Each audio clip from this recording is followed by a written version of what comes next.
Thank you, Brother Richard, for sitting down once again with the Collective Nine for our weekly show, Behind the Final Call Cover Story. And of course, this week is the date on the paper is January 22nd. This is volume number 38, paper number 1616, and the title is Acts of Kindness. So, as we all, why this cover for this week's paper? Well, assalamu alaikum, brother. Walaikum salam, sir. Thank you for having me as always. And again, we say to the viewers that you should like this page now, share it now, invite people to kind of come on board and hear what we're talking about. And whatever questions you may have, think about them so that we can make this a dialogue with you. So, this week's cover, Acts of Kindness, is taken from an instruction that the minister gave in November. And he talked about how instead of wasting money on frivolity, gifts, alcohol, overextending ourselves. For example, this past Christmas, 2018, there were substantial numbers of people that were still paying for gifts from 2017. That's not good. And so that focus on commercialism, that focus on Santa Claus, that focus on what I can get, that lack of spiritual depth, spiritual understanding, that lack of any focus on anything other than what I can get is not good. So the minister spoke November at Mosque Maryam, and he talked about pursuing acts of kindness during the holiday season. So what ended up happening was we had a great outpouring of responses where people shared on social media what they actually did, how they met with their family members and enjoyed a good meal and some reconciliation, how they cleaned up or shoveled snow for neighbors. Some even spoke to neighbors they'd never spoken to before. So all of this, not only does it take us out of the false worship of paganism, which is what the Christmas celebration is all about, it brings us closer to the actual spirit and work of Jesus and reflecting what Jesus said he wanted done in the scripture. So we wanted to share those stories. They're very inspiring. And we hope everyone will go to finalcall.com and read good news about what we do for one another and the good that follows when a man who is a servant and who has divine guidance gives it to you and you follow it. You can't lose. And so this was really a very touching story written by Charlene Muhammad, our national correspondent. Thank you very much, Brother Richard.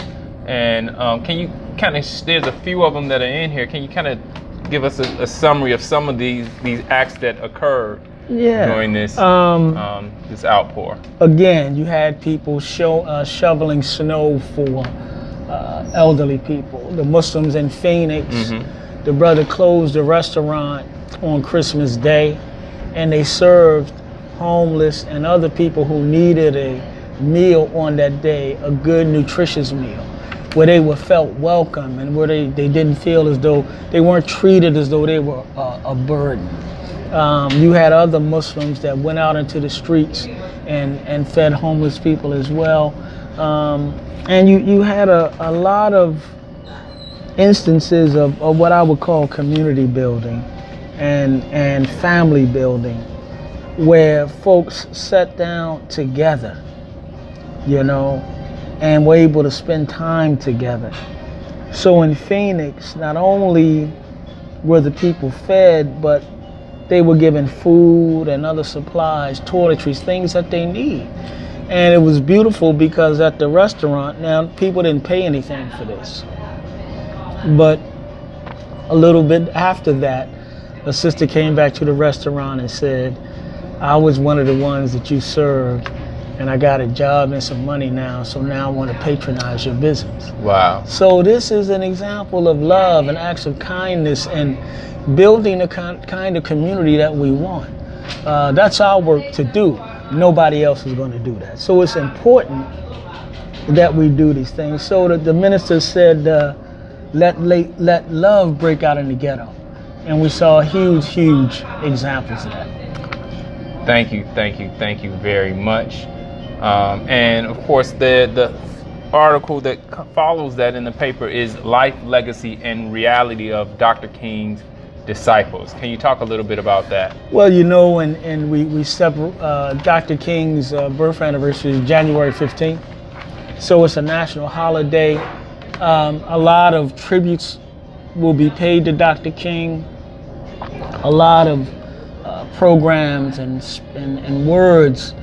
But we wanted to bring the stories of people that are really acting in the way that Dr. King was acting. Working with young people, actually working on issues of justice, working on making the society better. And so we didn't want to pay homage to Dr. King kind of in words, but we wanted to highlight the deeds of those and how those deeds reflect his attempt to bring light into a society steeped in darkness, his attempt to bring justice to a country steeped in his injustice, and his attempt to bring love into a country steeped in hate. FinalCall.com, check it out and really get maybe a little better understanding of Dr. King, his work, and how that work continues. Thank you. I'm going to jump to the national story on a family community agonized over shooting death of a 7-year-old. Of course, this is something that many of us may have heard in the news, and just kind of, can you give us what the update? Well, the update is, this is of course a tragic story out of Houston. 7-year-old girl Jasmine Barnes shot as her mother was basically going to get coffee or something, a little breakfast, or early in the morning. Not late at night, early in the morning when parents are out with their children, taking them to school, getting a little breakfast. You know, so it was a very horrific shooting. So Jasmine's funeral was held, and people were able to talk about her life and the pain of what they felt, and this continued call for justice. So part of the update is 2 black men, young black men, have been now charged in her death.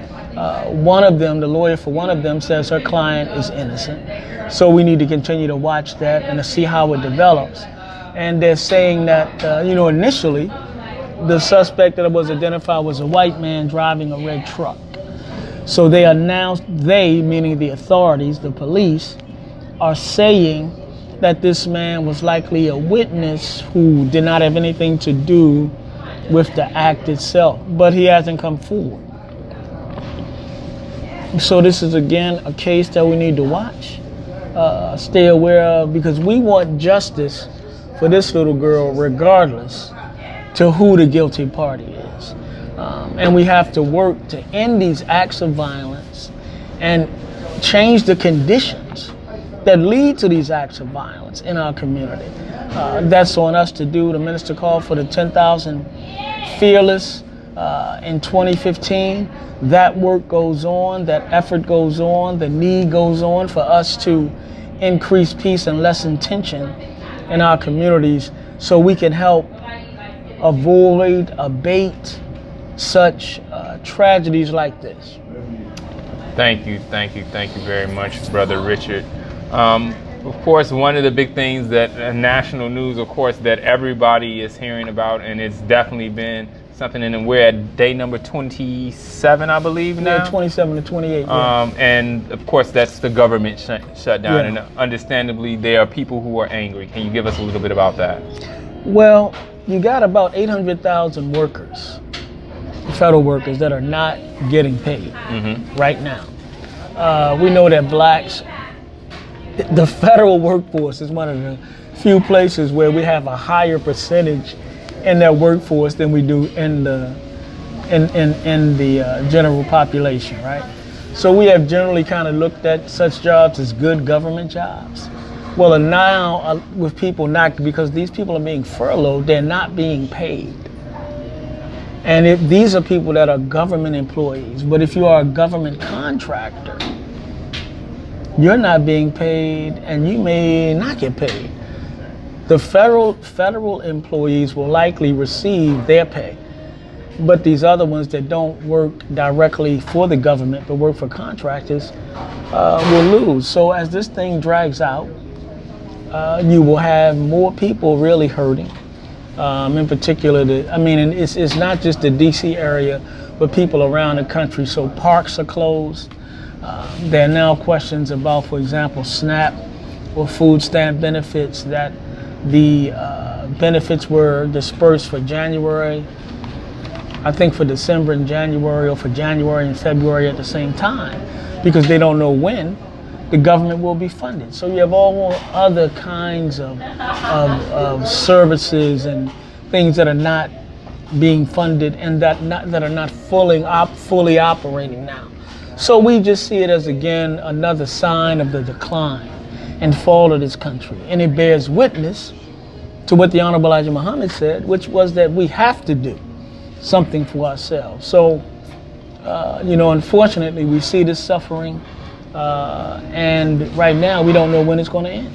Yes, sir. Thank you. And of course, under this presidential administration, there's a lot that has been going on. Yeah. Of course, we have the article dealing with criminal justice reform takes step forward, while more work lies ahead. Can you give us a little bit about that?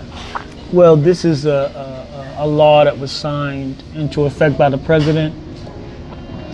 It's kind of one of the few things that has brought together folks kind of across different political lines. Mm-hmm. And the basic idea is that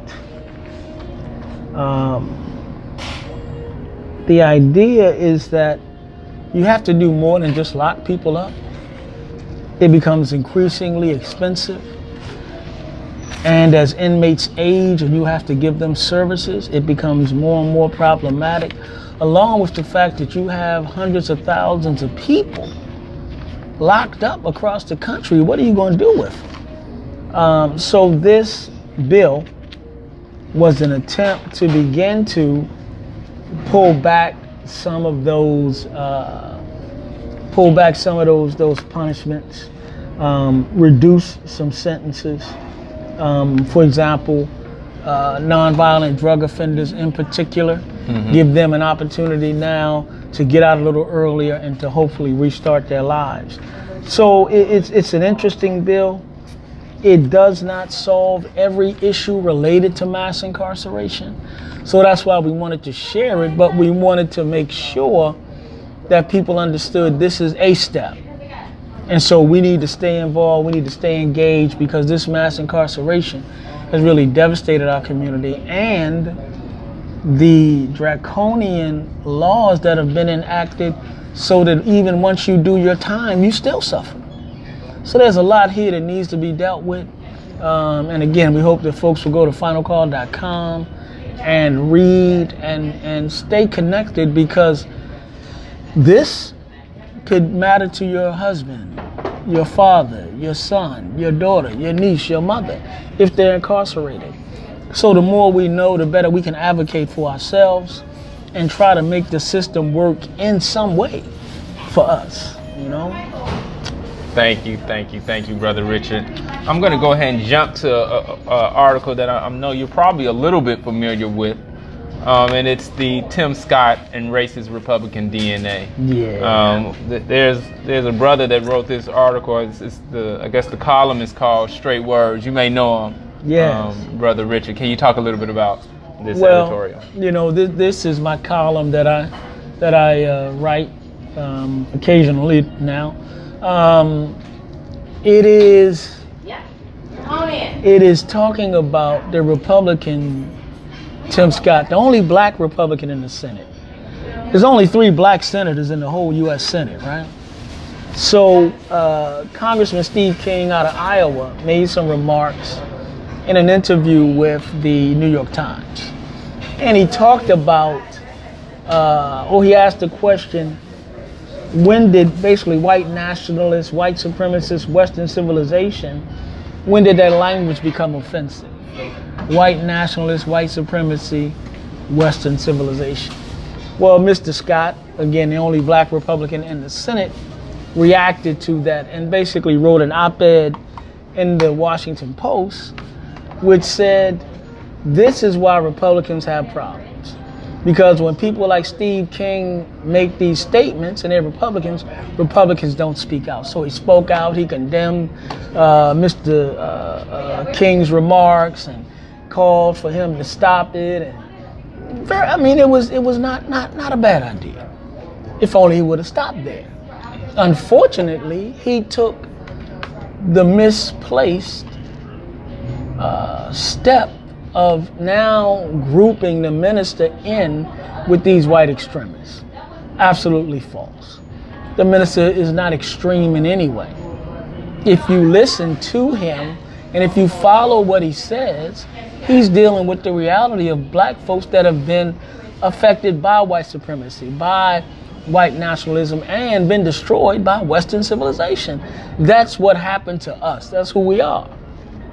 So the minister, so I wanted to lay that out and to challenge these lies, because we can't just let them stand. So the other thing is interesting that in my view, Mr. Scott talked about these words, and he talked about certain language, certain not just words, but actual crimes and murders associated with those who call themselves white supremacists or perhaps white nationalists. But what I pointed out in the piece was there's a continuum. White nationalism and white supremacy is not limited to the KKK, the alt-right. No, it is the belief and the philosophy that white people should be on top, that they should be dominant, that their civilization is the way, that others should be held subject to them. That's not Tim Scott. That's in the DNA of America, and in particular, the Republican Party. So what I did, I laid out how Abraham Lincoln made some white supremacist statement, because he said that he was not in favor of black folks being equal with white folks. Listen to me good now. Honest Abe was honest enough to say, I'm not for white folks and black folks being equal. I never have been. Then he said, so long as we exist together, there will be an inferior and a superior. And old Abe said he, as much as any white man, wanted the superior position for his people. That's Republican, Abraham Lincoln. Then Republican Dwight D. Eisenhower talked about how white Southerners are not bad people. This is when this whole Supreme Court decision and judgment around desegregating schools was going on. So I Like Ike said, white Southerners are not bad people. All they are concerned about is to see that their sweet little girls are not required to sit in school alongside some big overgrown Negro. Talking about the desegregation of schools. So this was not something that he endorsed. Then you got Richard Nixon, who referred to black people as Negro bastards and dogs. Yeah, this is Tricky Dick speaking. Wow. And then he turned around, you remember, well, not he, but one of his advisors, John Ehrlichman, see, not just the words, but Nixon went and targeted black folks, targeted them as political enemies of his. So then we got Ronald Reagan, who painted black folks as welfare queens, and his civil rights issue, if he had one, was protecting white men from so-called reverse discrimination. Then we got George Herbert Walker Bush, you know, Bush 1, 41, I think. The elder Bush, right? You remember his Willie Horton campaign. Well, when Mr. Bush was running for president in 1988, there's this infamous political ad that came out. And it focused on Willie Horton, which actually wasn't a man's name. The man's name was William. This was an ad created by the late and infamous Republican operative Lee Atwater, who kind of renounced the ad as he got near his death later on in life. But anyway, this ad in 1988, it focused on Willie Horton, and it showed this this mugshot of this black man and him being out on furlough for the weekend, and he killed a white woman and he just wreaked havoc. Well, that ad was used to try to appeal to white voters, to try to earn voters. And so a writer in the New York Times said, the Willie Horton episode led to far more overt plays to race in American politics. So this was not just 88. This helped to start a real trend all the way to President Trump. So when you see President Trump using race the way that he uses it, you can thank Willie Horton for that. Thank the Willie Horton ad for that. Thank Lee Atwater for that. Thanks George Herbert Walker Bush for that. And lastly, the writer pointed out, in some ways, the Willie Horton ad is the 1.0 version of Trump's relentless tweets and comments about African Americans. All of these are Republicans.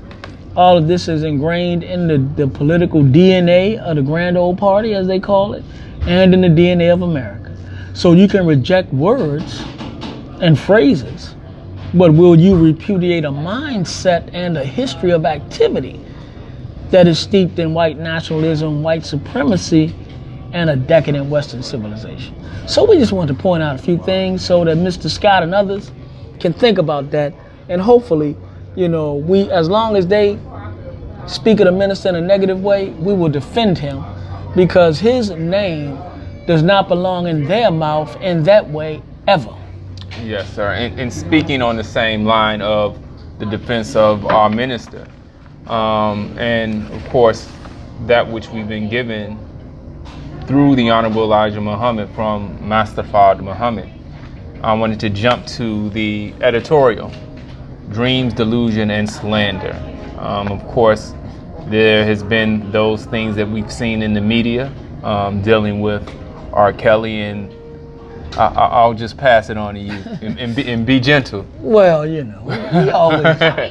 we always try to be as gentle as possible. We don't, but you know what they say, Brother Troy? Truth only hurts the guilty. So yes, sir. Maybe a little bit of pain, if we feel it, we will correct ourselves, because we were talking about, this editorial, which is actually 2 pages, we've never done this before. I think we've only done this one other time, after the Aretha Franklin funeral, and defending the minister because of what was said about him, and showing all of these different people that came to greet him. He didn't come to greet them. So it was important to show him in a particular light because of lies that were being told about him. Likewise, this week we defend the Most Honorable Elijah Muhammad because Dream Hampton, the sister that did the R. Kelly docuseries, Surviving R. Kelly, she actually made the mistake or the error of putting out on Twitter a very defamatory and slanderous statement about the Honorable Elijah Muhammad, and praising Malcolm X and saying that Malcolm died because he exposed a predator that was taking advantage of girls. I mean, such a blatant lie. I mean, it is really, to a degree, infuriating because it is so not rooted in any truth. So what we did, we kind of went back and we told the truth of what happened, but we called the wives of the Honorable Elijah Muhammad to the witness stand. So if we are in the era when women should be believed, well, here are 3 women that talked about their husband firsthand. Now, this was back in 1993 and a Savior's Day. So Mother Ola Muhammad, one of the wives of the Honorable Elijah Muhammad, spoke of her husband, how noble he was. Mother Evelyn Muhammad spoke of her husband, how noble he was. Mother Tynetta Muhammad spoke of her husband, how noble he was and is. This is the first time that these women, that Malcolm unfortunately and erroneously described as teenage secretaries, when he slandered the Honorable Elijah Muhammad, none of them were teenagers. They were women. And so Mother Evelyn, and I really hope that people read this piece and spread it, they worked for the Honorable Elijah Muhammad, these different sisters. She said that before he asked her to be his wife, let me be clear, not his concubine, not his girlfriend, his wife, that he sat down with her and showed her in the Holy Quran where Muhammad is able to have more than one wife, and he walked her through that. He said there was no hanky-panky, there was no nothing. He asked her to be his wife, she became his wife, and subsequently bore him a daughter, Sister Marie.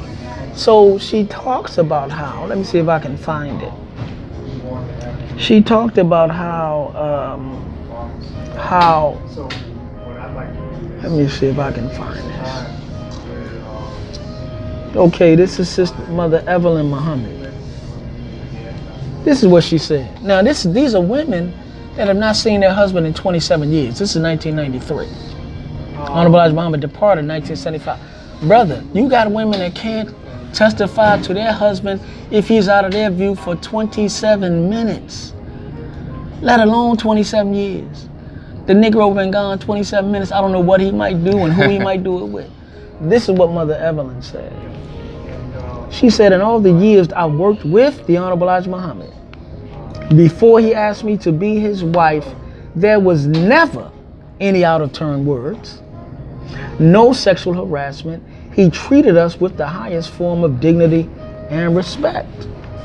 Again, Sister Evelyn, when he came to me and asked me to be his wife, he sat down, as our beloved Minister Farrakhan, as our beloved brother Minister Farrakhan said, and opened the Holy Quran to the place where it dealt with the wives. He loved his wife, Sister Clara Muhammad, and their children.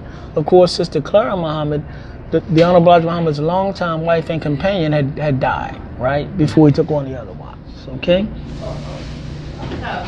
But he, the Honorable Elijah Muhammad, said Allah was forcing him to do this for future generations. I want you to know he was an honorable man, he is an honorable man, and he stood for the respect of all black women around the world. That's Mother Evelyn.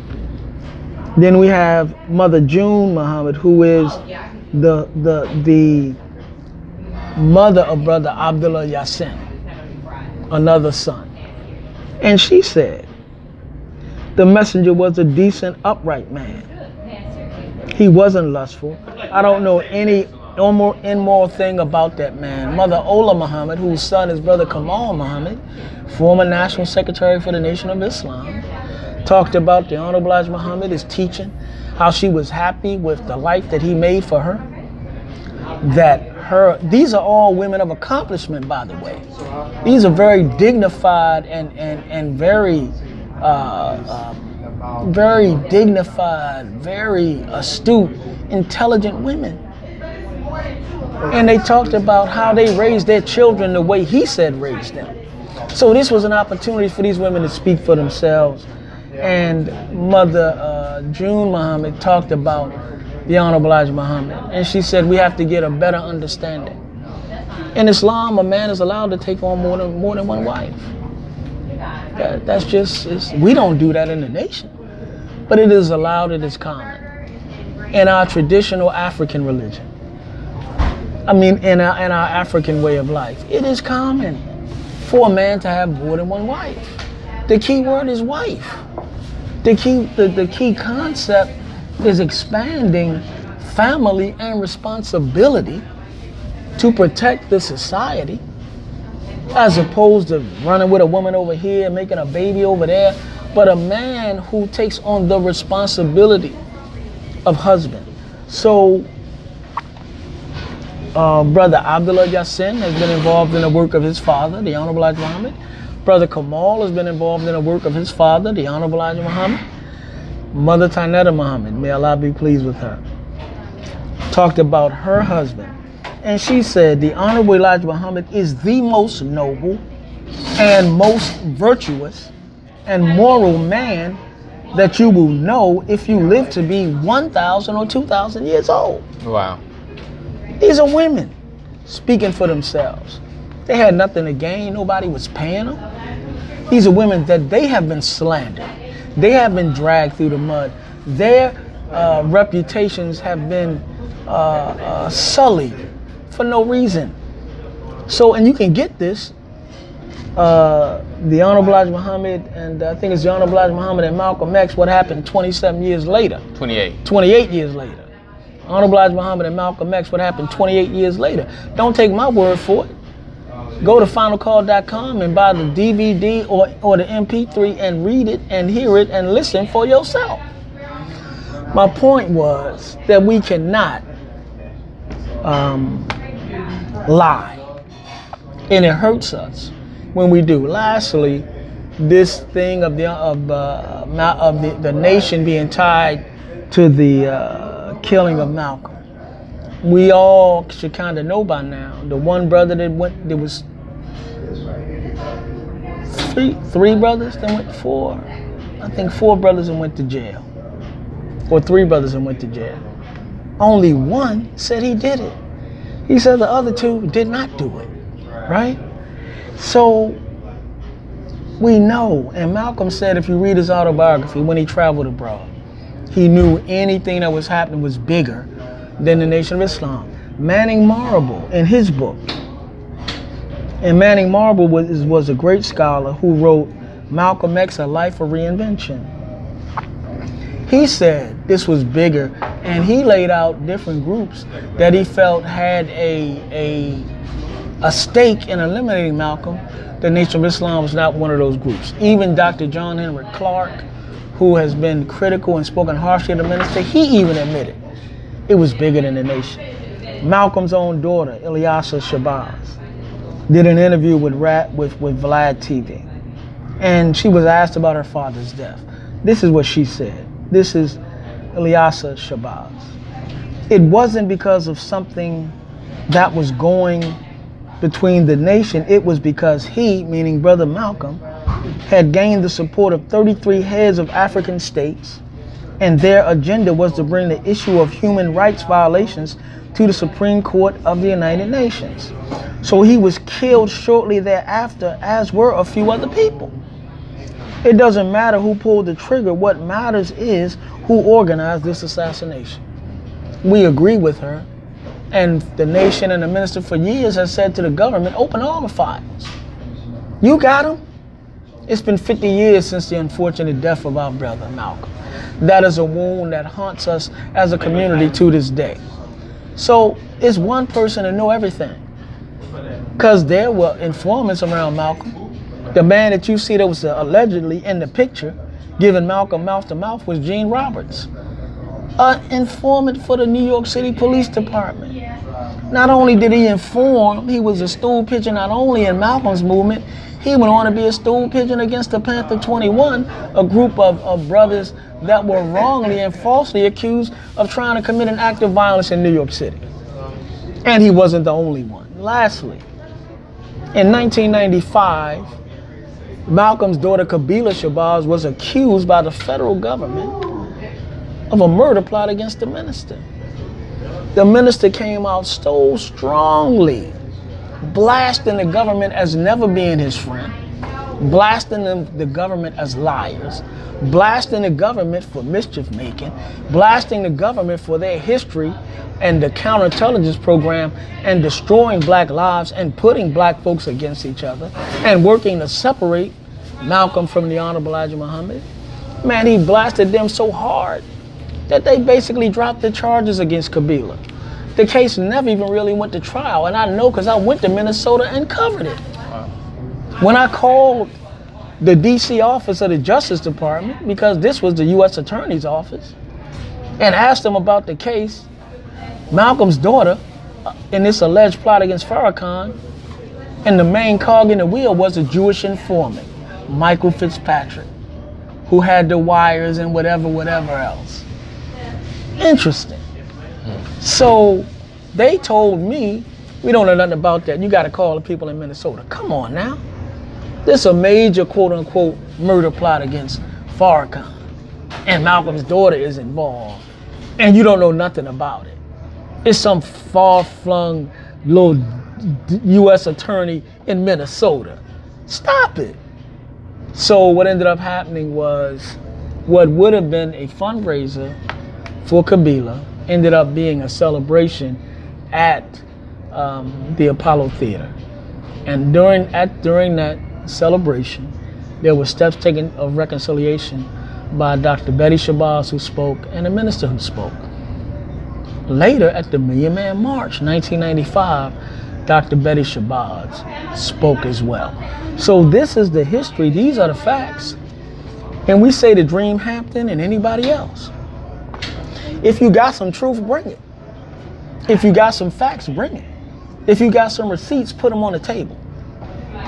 But don't bring lies and conjecture. Don't bring slander when you can't prove what you need to be able to prove when you accuse somebody. So the other thing was, with these different topics related to this R. Kelly series, these are serious topics. Sexual abuse of women and girls, the whole the whole entertainment industry and its filth, the enablers, alleged enablers, the families, the women, all of that is important and it should be talked about. But you should never slander somebody. You should stick to the subject at hand and deal with that. But don't slander. It's a horrible thing. It doesn't do you any good. It actually diminishes your authority. And so Sister put out this tweet and a bunch of people responded, not just the Muslims. A bunch of people responded, not just Muslims, saying you out of order. So we hope that our sister will reconsider what she did and look at the truth and act accordingly in the future.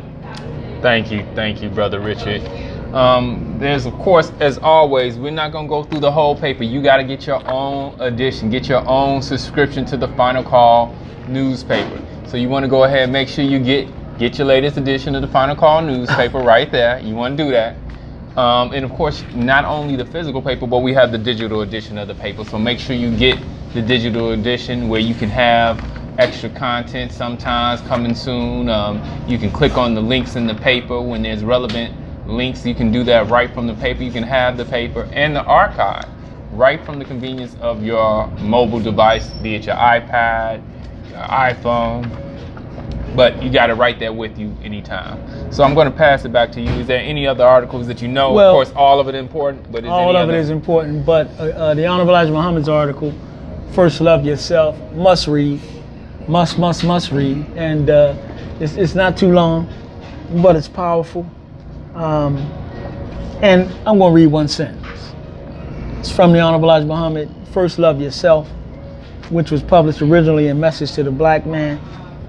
He says, one of the gravest handicaps among the so-called Negroes is that there is no love for his or her, there's no love for self, nor love for his or her own kind. This not having love for self is the root cause of hate, dislike, disunity, disagreement, quarreling, betraying, stool pigeons, and fighting and killing one another. And then he goes on to talk about loving yourself, why it's important. Well, likewise, if you flip the page, you got an article, beautiful article from the minister talking about the meaning of love. What is it really? What is it all about? So you got to read those to get some wisdom, some guidance, get some good feeling, and help all of us as we strive to get through this life and improve ourselves and live the best life possible. So check it out. It's all there. It's all for you. Every week we work on this. Just for you. Thank you. Of course, subscribe to The Final Call on Twitter, Facebook, YouTube, Instagram. You want to make sure that you're getting the latest updates. You want to do that. And of course, please support the Collective 9. Visit thecollective9.org. And of course, with many of these lectures from the Honorable Minister Louis Farrakhan, you don't have to just read it. Go get the video. Download the MP3. Support Black Independent News. And of course, as always, we're right here at the foodie spot, 7350 Stony Island. And I can't miss out on letting you know that this coming February 17th, the Honorable Minister Louis Farrakhan will be addressing not just the city, not just the country, but the world. Please make sure that you get your tickets. You want to be there at the United Center. We haven't been in the United Center for a little while, but you definitely want to make sure that you're there for that. And you can get tickets from Ticketmaster, or your just reach out to your local FOI, mosque, or give us a call at 773-324-6000. and we'll make that happen for you. Anything as we close out on Well, Behind the Final Call cover story? Again, we really say, brothers and sisters, thank you for tuning in, but spread the news, share, like us, get into that alert so when we come on, you'll know we're there. Give us some feedback. Support that which supports you. Help build an institution that is integral to our success and to our progress. So come on by the foodie spot at 7350 South Stony Island Avenue and get you some good food or a nice bean pie. No, you can't have this one. I'm taking this one home. But they got plenty more good, wholesome food, beautiful atmosphere. You'll feel welcome. Don't miss Savior's Day. Don't miss Savior's Day, the Nation of Islam's annual convention, which is the minister's main speech is February 17th, but we got a whole weekend of activities, the 15th through the 17th. Stay tuned. Come on down and see Wakanda in the making right now. I guarantee you will see an unprecedented, unparalleled display of black love, black unity, and high civilization. You don't want to miss that. You can get more at www.noi.org. So stay tuned and subscribe to them. Subscribe to them also. Don't forget. Thank you once again. Thank you. Assalamu alaikum. Until next time. Peace.